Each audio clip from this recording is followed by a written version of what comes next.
Welcome to the Haunted Channel 666. I hope you enjoyed tonight's story. If you hear a clicking sound coming from your basement, hit the like button immediately. Also, ignore the eyes coming from the woods. They aren't watching you. They are watching for the subscribe button. Something terrible is in the forest. I've always hated the forest behind my house. The dense canopy of trees blocks any sunlight from breaking through and hitting the ground, turning it into a murky abyss of roots and brush that would grab at the legs of anyone brave enough to be passing through. My bedroom window faces out towards that forest. In the mass of trees, shadows dance and form mysterious shapes in the darkness, provoking a deep sense of unease within me. At night I could swear I have seen silhouettes of strange and bizarre creatures skulking around, just past the tree line. As if they're watching me, waiting. I don't know what for. That is why I have always hated the forest behind my house. I don't go in the garden. The forest backs directly onto our land. I would feel the shadows dancing towards me, closer and closer, until it's too late to escape. My family thinks I have an overactive imagination. That the forest isn't as dark as I think, and that there is nothing lurking in there waiting for me to let my guard down so it can hurt me, or kill me, or eat me. That 19 years old is too old for this crap. I don't care. Something is out there. Something nasty. My younger brother, Kyle, likes to make fun of me. He's only a year younger than me, and having grown up so close in age, he knows very well how to get under my skin.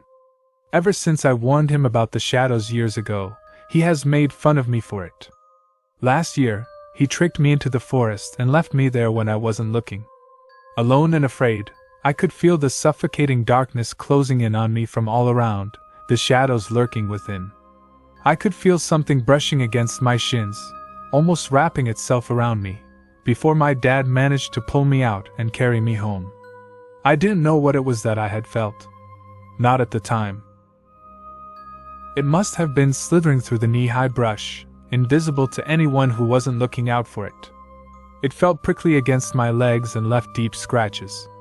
Unsurprisingly, by my parents, this was chalked down to being thorns.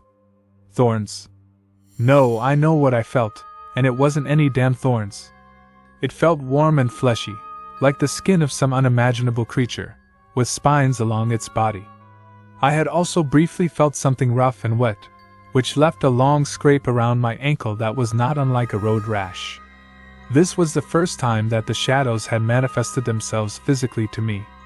It was the moment I knew that what I had been seeing all these years wasn't some trick of the imagination, twisting the darkness and manipulating my eyes into seeing what wasn't there. After that day, the shadows were not just shadows anymore. If I looked out of my bedroom window at night, I could see the fleshy body of what I now realized was just one creature stalking through the forest in the dark, having previously taken the forms of many differently shaped shadows as the moon positioned itself at different points across the sky throughout the night. It was pale, almost humanoid in shape but abnormally tall and very skinny. I could see its eyes bulge as its head twitched from side to side, scanning its surroundings like a starving animal hunting for prey. Its head was long, and the creature had no hair. But the mouth was the worst part. The creature's mouth wrapped right the way across the front of its face and opened so wide it's as if its whole face was peeling open to reveal rows upon rows of short but razor-sharp teeth. But the most disgusting part of its mouth was the tongue. Its tongue was as wide as its face and twice as long. It's no wonder its mouth had to open so wide. And just when I thought things couldn't get even worse, I noticed it had begun to come closer. What used to stalk behind the tree line was now gradually further in front of it each night. A couple of weeks ago, I could see the top of its head stood behind my garden fence. My garden fence that is 7 feet tall. A few nights ago, I saw it in my garden on all fours, rooting through the trash with its tongue. I felt sick. What was I going to do? If it came any closer, it would be practically in my bedroom. Stupidly, I decided to confide in my brother. Yeah, he made fun of me, but who else could I go to? My parents were on the verge of sending me to the psych ward, and my friends laughed at me whenever I brought it up. Plus, I know that he'd seen it too. He denied it around my parents because of how they reacted to me bringing it up, but he admitted last week to seeing it in the garden at the same time I did. His idea a couple days later makes me wish I had never told him. Kyle told me he wanted to go and hunt it down. I told him that was the stupidest damn idea he'd ever had, that we would get ourselves killed, and there was no way I was stepping foot in that forest. His excuse was that there was two of us, and two were stronger than one, but I thought that when it's two teenagers against a supernatural being, we stood no chance. But of course, being the asshole that he is, my brother told my parents he was taking me out into the forest to conquer my fear once and for all. I knew that he had done it so I couldn't back out, and just as he intended, they practically forced me to go with him despite my protests. Yes, I know. I don't need to be told that this was really, really dumb. So we ventured. Deeper and deeper we went into the darkness, brush and roots reaching out for us as we passed by. I had an awful sinking feeling. Once far enough away from the house, Kyle stopped me. He reached into the bag he had brought and produced a shotgun. I was stunned. Dad would kill him if he found out. But I couldn't complain about that kind of defense. In the forest, I kept hearing noises around us and seeing movements out of the corner of my eye. I tried to calm down by telling myself that it only came out at night, but I still felt as unsafe as I ever had. As dusk began to fall, I begged Kyle to turn back, and reluctantly he agreed it would be too dark to find our way back if it got too late. However, we were too late. Darkness fell faster than we could have imagined, and soon enough we were holding on to each other so we didn't get separated. There was no way we were ever going to find our way home in this. I could feel panic growing stronger inside me. I knew that it would be out, and even if we did make it home the thing might be in our garden again. Frightening noises grew stronger the further we walked, and the more uneasy we became. I was terrified at this point. It was made worse when out of the darkness, something grabbed hold of my ankle. Judging by the noise he made, something had grabbed Kyle's too. Suddenly we were ripped apart and flung in opposite directions, into the pitch black and away from the safety of each other. I landed in a heap among a pile of leaves and sticks, and I could hear Kyle screaming in the distance. I had no idea how far we had been thrown, but he sounded farther away by the second. By now I had realized that the creature had found us, and sounded as though it was dragging Kyle along with it, wherever it was going. Adrenaline pumped through me. I hauled myself up off the ground and sprinted after the sound of my brother's distressed cries, not thinking about what I would do if I caught up to them. A shotgun blast echoed through the trees, making my ears ring. Was that him? I mean, who else could it have been? My legs were stinging from all the cuts I gained while running through the brush, but I kept going, determined to find Kyle. After a few minutes, his cries drifted too far away for me to hear anymore. I fell to my knees, defeated and terrified. I felt my way through the forest and found an opening in a tree. Sobbing, I curled up inside and hoped that I would make it to dawn. Hours later, it was even darker than when Kyle and I had been separated.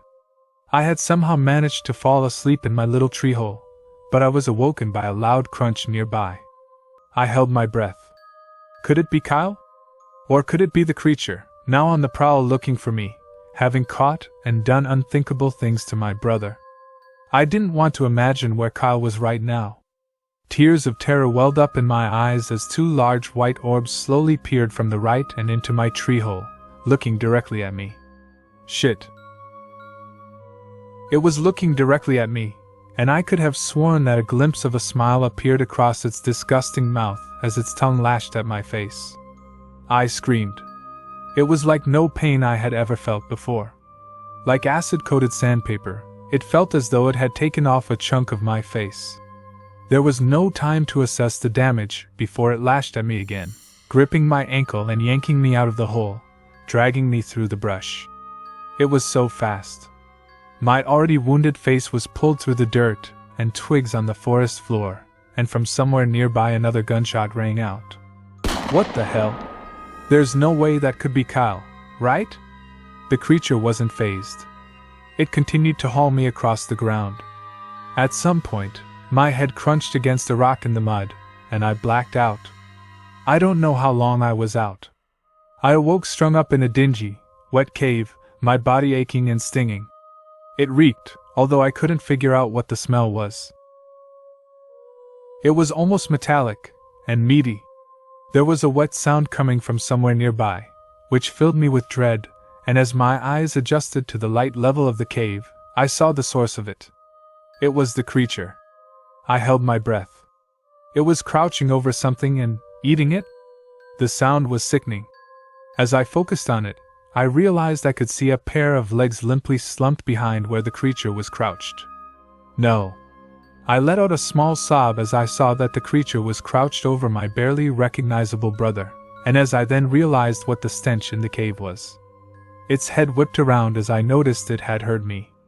When its head moved, I could see its tongue hanging out of its revolting mouth, smeared with dark red blood and chunks of flesh. And behind the tongue I then spotted the mangled mess of Kyle. It had been licking him. Licking his flesh off. Like a human popsicle. Kyle lay there limply, one eye open and staring towards me, indicating that he was still alive. Parts of his face were caved in, and his open eye was half bulging out where some of the flesh around it had been licked away. As the creature turned, I could see Kyle's body, twitching and bloody. I couldn't imagine the pain he was in. I could see the dull white glint of a bone in his leg, among all the exposed tendons and muscle. His clothes hung in shreds and he was caked in blood and dirt. I was so focused on Kyle, terrified of the condition he was in, that I hadn't noticed the creature slowly stalking towards me on all fours, low to the ground. I had now realized that this was the thing that had slithered past my shins in the brush last year. If my dad hadn't saved me, I would have been where Kyle is now. The creature crouched in front of me and its tongue hung out of its revolting mouth. Blood thickly coated its tongue and chin, dribbling onto the ground, and fleshy chunks clung to its mouth, and the spines on its tongue, which I could see up close, was composed of many tiny, sharp spikes. Its eyes moved downwards to my stomach, which had been exposed as my shirt ripped when I was dragged along the ground. I realized it was now going to start licking off my flesh. The creature slowly dragged its tongue along the skin of my stomach, and I screamed in agony. I can't even describe how it felt. A smile crept across its mouth as it continued to lick, peeling off layer by layer of skin and then flesh. The pain was so severe that I began to drift in and out of consciousness. I was just awake enough to suddenly hear a crunch from my right, just near the entrance of the cave, then an ear-piercing bang which echoed and lingered in the confined cave. Simultaneously, a warm splatter of blood hit my face, and the creature let out a devilish screech, before another bang rang out and the screeching ceased. I heard a man's voice echo, "Fucking hell!" I hit the floor and blacked out again.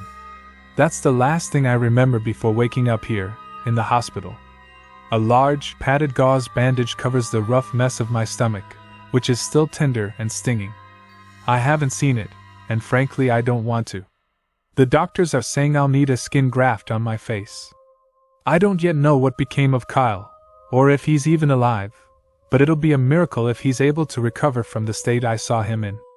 The hospital staff told me that the man I heard before passing out was a hunter who saw the creature stalking us, and then dragging us through the forest. He had tried to shoot at it twice, once when it had Kyle, and once when it had me. He'd been nearby when I started screaming and found us. I have my doubts about whether it's dead. All I do know is that I will be here in the hospital for quite a while.